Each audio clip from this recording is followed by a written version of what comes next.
नमस्कार, मी पंजाब डक. आज आहे 6 ऑगस्ट 2025 आणि या ठिकाणाहून मी माझ्या महाराष्ट्रातल्या शेतकऱ्याला अंदाज देणार आहे. तर आपण सांगितलं होतं की राज्यामध्ये काल म्हणजे 5 तारखेला तांबडा आभाळ झालं होतं. तर ज्या ज्या ठिकाणी तांबडं दिसेल त्या ठिकाणी पाऊस येईल. तर सांगायचं झालं तर सगळीकडे पाऊस सुरू झाला. म्हणजे तो पाऊस सांगायचं झालं तर सांगलीकडं, साताऱ्याकडं, कोल्हापूरकडं, सोलापूर जिल्हा, त्याच्यानंतर बीड जिल्ह्यात पडला. त्याच्यानंतर लातूर जिल्ह्यात देखील झाला, धाराशिवकडे झाला, नांदेडकडे देखील झाला. आणि मग आता पाऊस कसा पडणार तर राज्यातल्या सर्व शेतकऱ्याला सांगू इच्छितो. म्हणजे उद्या, आता आज आहे 6 ऑगस्ट 2025, 7 तारखेपासून ते जवळपास 7, 8, 9, 10, 11 तारखेपर्यंत राज्यात म्हणजे पूर्व विदर्भ, पश्चिम विदर्भ, दक्षिण महाराष्ट्र, उत्तर महाराष्ट्र, कोकणपट्टी, खानदेश ह्या भागामध्ये पाऊस पडणार आहे. पण हे थोडा कमी प्रमाणात राहणार आहे. आणि जे याच्यानंतर जे येणार आहे 13 ते 14 ऑगस्ट ते 18 ऑगस्टच्या दरम्यान, ते मात्र खूप मोठा पाऊस पडणार आहे. त्याच्यामध्ये ओढे नाले वाहणार आहे, पूर परिस्थिती निर्माण होणार. पाऊस त्यामध्ये 14 ते 18 ऑगस्टच्या दरम्यान राहणार आहे, म्हणून हा अंदाज लक्षात येतो.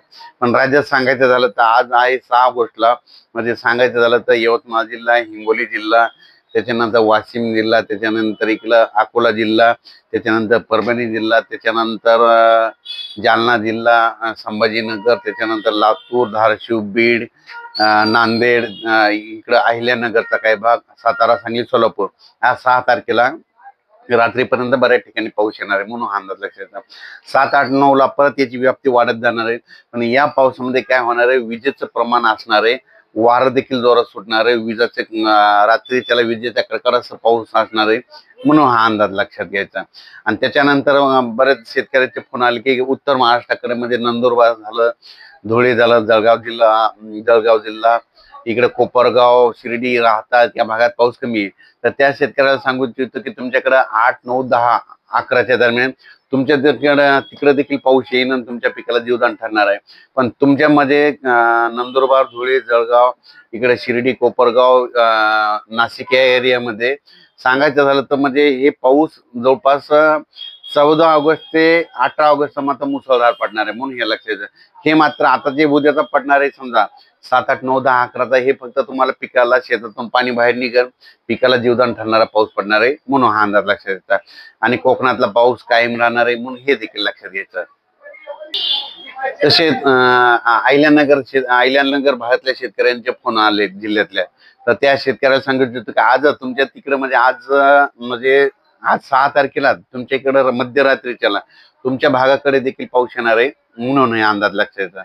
म्हणजे अहिल्यानगर मध्ये सांगायचं झालं तर राहता, शिर्डी, संगमनेर, कोपरगाव, नेवासा, त्याच्यानंतर पैठण ह्या भाग, तिकडे देखील हे पाऊस येणार आहे, म्हणून हे लक्षात येतं. म्हणजे आज मध्यरात्री उद्या त्याला तुमच्या इकडे देखील पावसाची हजेरी लागणार आहे, म्हणून हे लक्षात येतं. त्याच्यानंतर काय झालं की काही शेतकऱ्याचे म्हणजे इकडं घाटाच्या खाली म्हणजे जळगाव जामोद, त्या घाटाच्या खालच्या शेतकऱ्याचे फोन आले की जळगाव जामोद तिकडे पाऊस येईल का.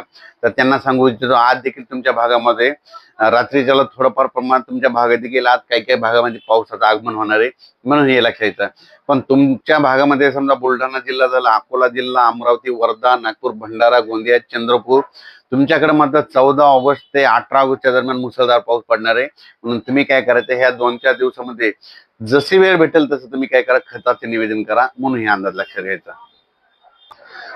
तसेच हा पाऊस मध्ये कर्नाटकमध्ये, तेलंगणामध्ये, आंध्र प्रदेश, केरळकडे जास्त असल्यामुळं जे सीमालगतचे भाग आहे म्हणजे सांगली, त्याच्यानंतर सोलापूर जिल्हा, धाराशिव जिल्हा, लातूर जिल्हा, मग त्याच्यामध्ये बसव कल्याण, त्याच्यानंतर देवणी, अक्कलकोट ह्या भागामध्ये जरा पावसाचं जरा झुकतं माप राहणार आहे. म्हणजे हे पाऊस ना सांगायचं झालं तर दक्षिण महाराष्ट्राकडे जास्त पडणार आहे. म्हणजे दक्षिण महाराष्ट्रामध्ये कोणतं कोणतं येते, मग सगळ्यात जास्त येते सांगली जिल्हा. महाराष्ट्राच्या दक्षिण भागाकडे हे पाऊस जास्त पडणार आहे. म्हणजे दक्षिण भाग म्हणजे मग सांगली जिल्हा झालं, त्याच्यानंतर अहिल्यानगर, दोनचा ते परिसर, कडाष्टी, बीड जिल्हा, त्याच्यानंतर धाराशिव, त्याच्यानंतर लातूर जिल्हा, परभणी जिल्हा, नांदेड जिल्हा, जालना जिल्हा, संभाजीनगर, हिंगोली, वाशिम, नांदेड ह्या पट्ट्यामध्ये जरा ह्या 4 दिवसाचा पाऊस मात्र खूप पडणार आहे. म्हणजे जोराचा पाऊस पडणार आहे, शेतातून नेमकं पाणी बाहेर निघणार आहे असा पाऊस पडणार आहे, म्हणून हे अंदाज लक्षात घ्यायचा.